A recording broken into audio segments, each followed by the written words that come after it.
So let's talk economics. Back at home now, we're after the war, things are going to move along swimmingly, right? So maybe. First thing we're going to do is we're going to deal with the unions because we had become, during the war, FDR really shut down a lot of the union demands.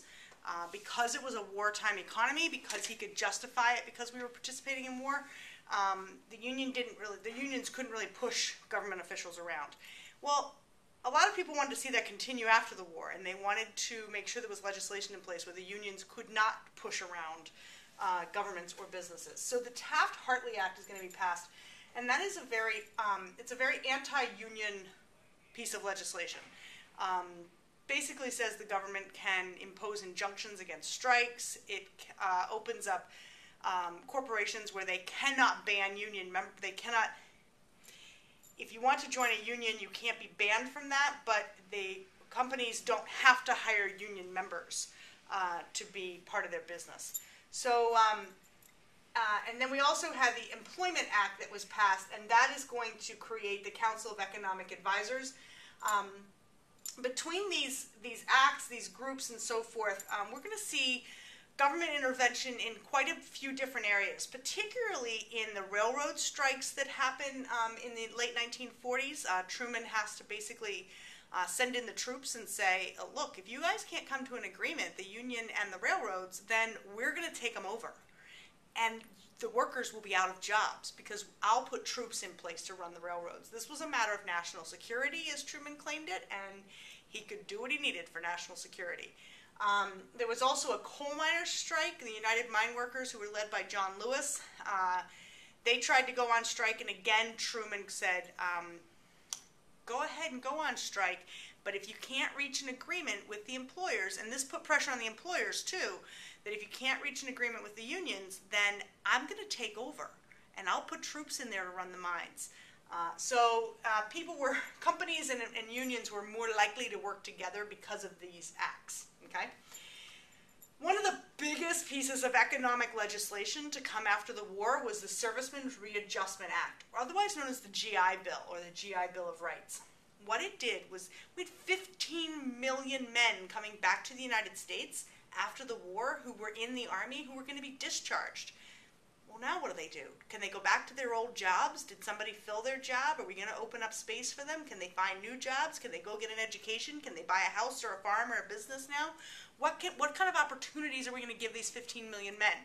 So a lot of women who were in the workplace, those 6 million women who entered the workplace, most of them graciously left the workplace and said, okay, the boys are home, I'm out of here, and they backed off.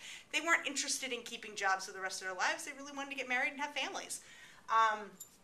So what this does is it provides jobs, encourages companies to hire GIs, also provides schooling for veterans. There was something around the number of $14.5 billion spent on veteran education to give college educations to veterans of war. We still do this today. We still have a GI Bill in place today that provides our veterans with college educations. It's awesome. It sets up the Veterans Administration because some company, some group had to administer all of these different deals, the job finding, the schools, and then the loans. We gave loans to veterans at very low interest rates to start new businesses, to buy farms, to buy homes, whatever they needed, okay? But this has a huge impact on our economy, which was great. Now, economic boom. Our economy continues to boom for the next 25 years after the war. 1945 all the way through 1970, it's just a constant increase in the economy, boom, boom, boom, and then it falls apart in the 1970s, okay? Incomes double in the 1950s and 60s. That's awesome, but remember, when your income doubles, so do the prices of things, and people really wanted to buy everything they could get their hands on because they had liquid cash in their hands. So they wanted to buy everything. So the rule of supply and demand goes up, supply remains the same, prices are going to go through the roof. So it's a double-edged sword. Okay, your income goes up, but so did the prices. United States, we had 6% of the world's population. We had 40% of the world's wealth. It's a little disproportionate, okay? So we were a very wealthy country. 60% of our people were in the middle class, and that was defined by people who made, families who made between $3,000 and $10,000 a year. Doesn't sound like a lot of money today. Today that's well below, it's almost half of poverty, even at the top. But back then, it was enough to live on, okay? People in the middle class bought cars, they bought televisions, they wanted everything that they could get their hands on that was a source of convenience and entertainment. That was where their money went. Now, the cause of the boom is this. We did not have to recover after the war. We didn't have to rebuild cities. We were never attacked on this continent. We didn't have to worry about the massive rebuilding and infrastructure that Europe had to deal with. England and France and Germany saw total devastation and destruction. Italy, same thing. Japan. So they had to recover. We didn't have to recover. We made a ton of money off the war, and we didn't lose any stuff, okay, in our country. We may have lost some planes and some tanks and guns and that sort of thing, but we didn't lose any buildings or cities, anything like that that had to be rebuilt. We were still booming in military spending. We were still increasing our military spending. There was some question about whether or not we would engage in a permanent wartime economy. Now that the Cold War is sort of looking on the horizon, we're sort of worried about, are we going to stay in this wartime economy where we just keep building weapons, building weapons, building weapons? And that was a real concern for a lot of people. We'd never seen a permanent wartime economy before. Nothing that ever lasted beyond the war. Now it extends. We had cheap energy. OPEC didn't exist, the oil-producing exporting countries. They didn't exist back here in the 1950s. So we could really dictate where oil went out of the Middle East. It's kind of nice. We also had water energy. We had electric energy. We were starting to think about nuclear energy. And so energy was really inexpensive for us. And in a lot of ways, energy is still really inexpensive for us, comparatively speaking to other countries. Productivity had never been greater. We were producing more stuff, more crops than ever before, because we had new fertilizer, new machinery, new techniques in the workplace and industries, and we were just a very productive country. We were producing lots of stuff. And our country was more educated than it had ever been before. 90% of kids were in school. That was an astounding number. Some inner cities don't see that today. Sun Belt and suburbs. Now, we were a very mobile society at this point. We had cars under our butts and we had highways under the wheels. We could get from point A to point B without really thinking about it. You didn't need to hook up the horse and buggy and go and take all your worldwide possessions because you were going to be gone for 6 months. We could just get in the car and drive. Heck, we could get in a plane and fly if we wanted to. They were starting to do passenger airlines. This was a great thing. So the Sun Belt is where a lot of people wanted to be. The population shifted out of the industrial north to the south. Why not live in the south?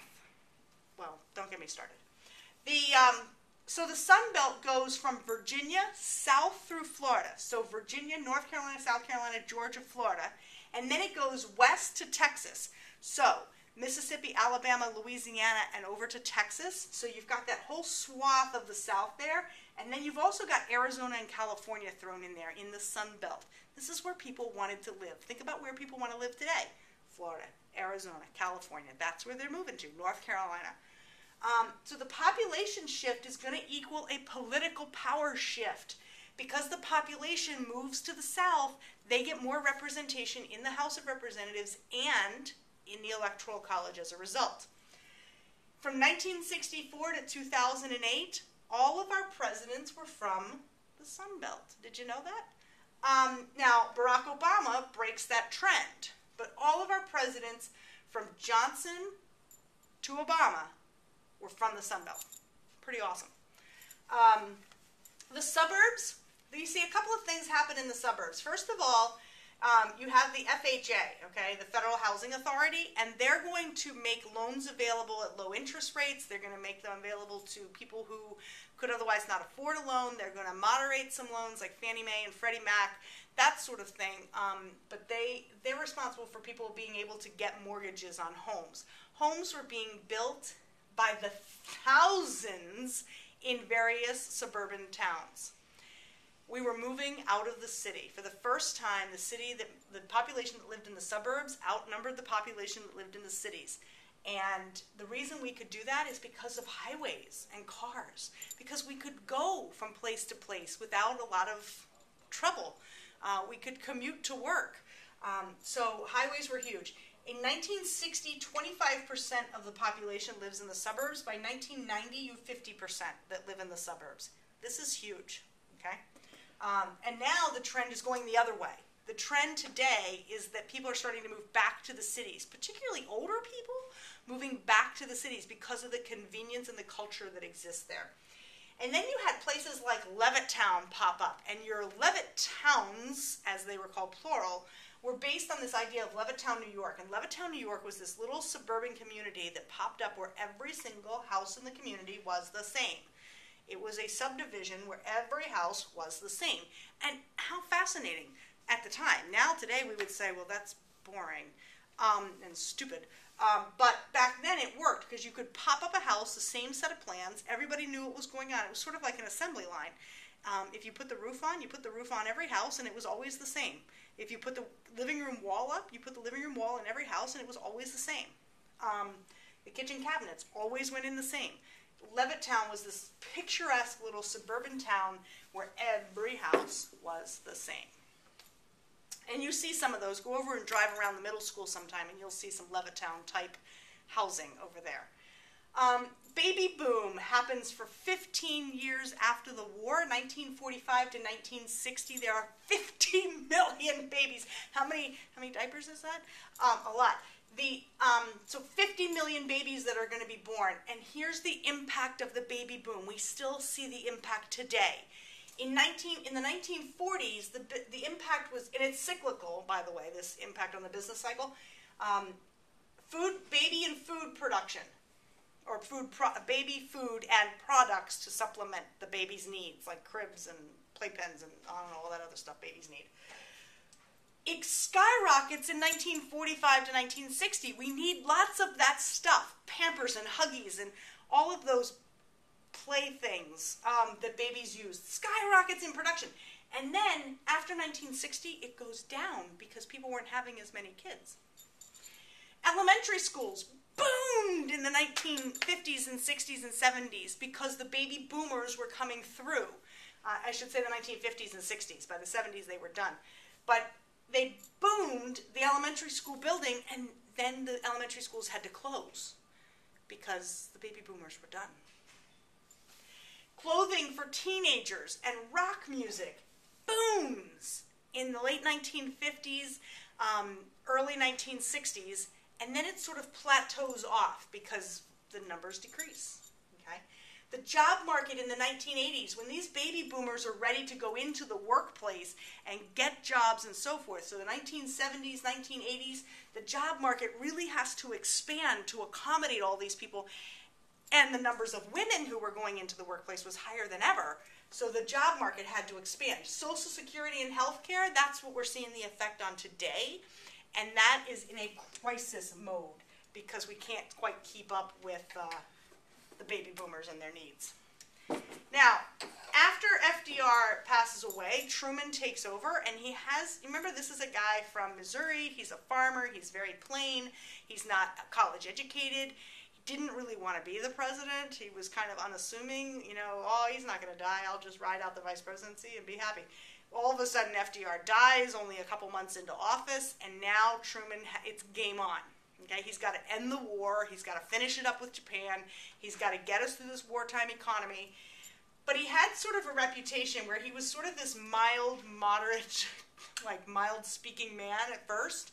He had this reputation later in his career as giving these, like, give 'em hell speeches where he's not taking any guff and this is the way it is kind of thing. And he also had this motto of the buck stops here, which meant he was responsible for the decisions ultimately in the United States, no one else. The buck stops here. I'll take accountability for what's going on here. This is my job. This is my term in office. By the end of his term, he's pretty cocky, doesn't like to be told that he's wrong, and basically doesn't take no for an answer.